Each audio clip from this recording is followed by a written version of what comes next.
I'm gonna make this video again because I just had the fan on. It was too loud.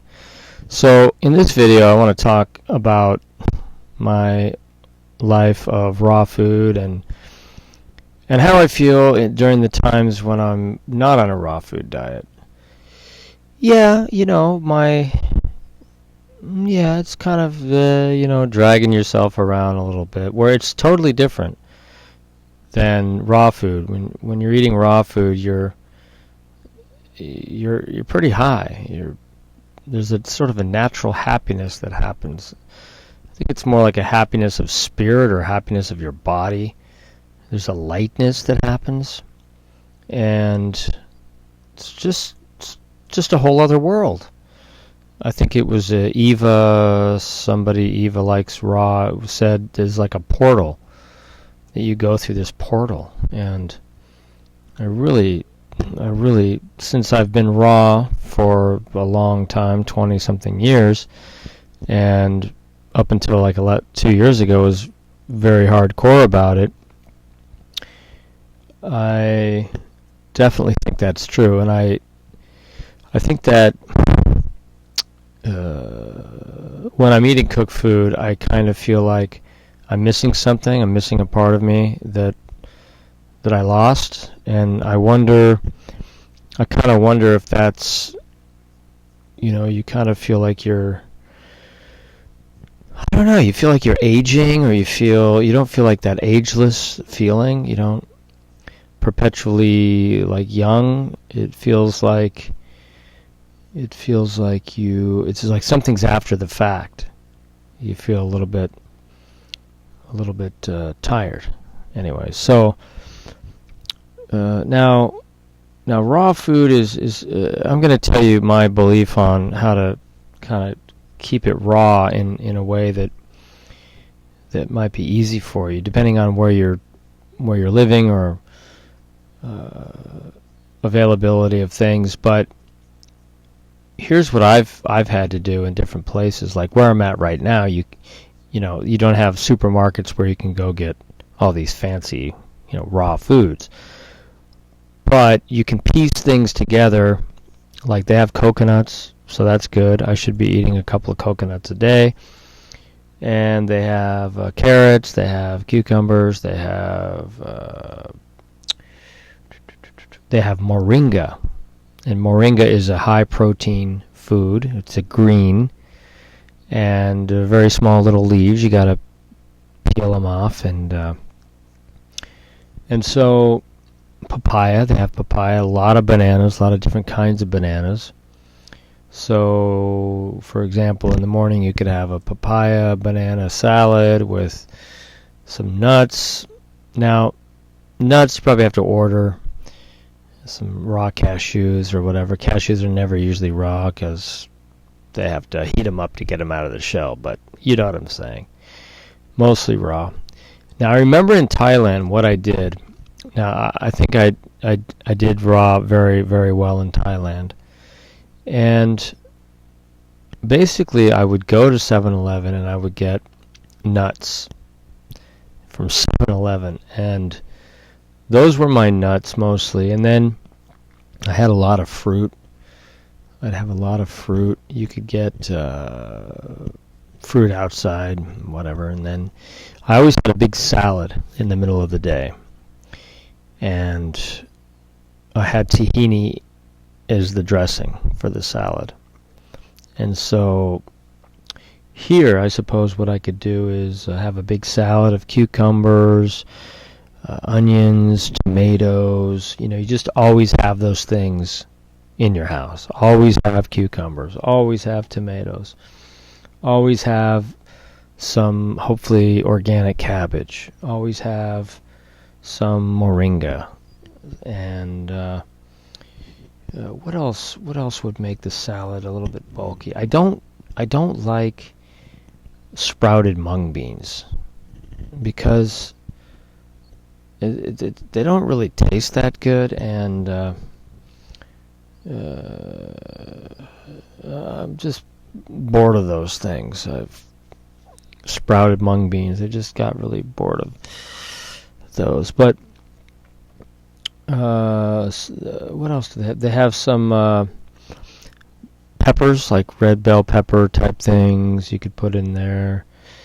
And you could even, slice some of the carrots to put in there also. So you make this big salad, and then you top it off with the tahini dressing. Now, another thing you can do is if you have a juicer, is you can juice the carrots, and then you take the pulp, and you get a big bowl, and you take out the crunchy bits. Then you take the pulp and you put that into a bowl, and then you pour some carrot juice into the bowl, and then you cut some onions and some garlic, and I think we put a little bit of soy sauce in there, or shoyu at one point, but some sea salt, and then we'd pour some of that really liquidy tahini in there, and then you'd stir all that together, and it made sort of like this tuna kind of a consistency. And then you wrap that into the seaweed, and then you make rolls, and you cut it. It's like a nori, a sushi, without the fish. And that's excellent. That really fills you up, makes you feel full. And so that's another good one to do. But the tahini really kind of is key. It was always key for me to do the tahini. I'm not sure if I can get that where I'm at, but peanut butter doesn't work for me. It doesn't work on salads. So yeah, the difference being here in Thailand, like Thailand, you can get some green leafy salads. You can't really get green leaf salads here. I just don't know why they're not into it. They're not into salad greens. It's not a thing here, but cabbage is. Now I don't know how much pesticide are on any of these vegetables, but I still feel good on the raw foods. And so morning you have fruits, you have coconut, you have some nuts, and afternoon maybe some more juice of some kind or another coconut, and then maybe some snacks like dried banana chips or something like that, or some more nuts. Nuts are really the best. And then in the afternoon you have the big salad, and then in the evening it's probably back to some more snacks with some nuts. Probably it could be even another salad, or if you can get like some avocado, guacamole dip, or another guacamole with a salad type thing. But you're always kind of looking for something that will fill you up pretty well. And so you still have to get those calories in there. So that's kind of always the thing. But making those like raw balls, like with oats and dates and what was the other thing? Some coconut, or I gotta look into that. How to make these like date balls, or what do they call them? But I think, I've been in a lot of different countries traveling as a raw food vegan, and where would I say is the hardest country? I think actually Nepal was one of the hardest. I do remember having more of an issue there, and I think it was because it was cold, it was raining, and yeah, you couldn't really get the things I really wanted there. So in any case, so if you're somebody who would like to chat about raw foods and the benefits and talk about raw foods. I would love to interview you here. So far, I've interviewed Paul Neeson and Will.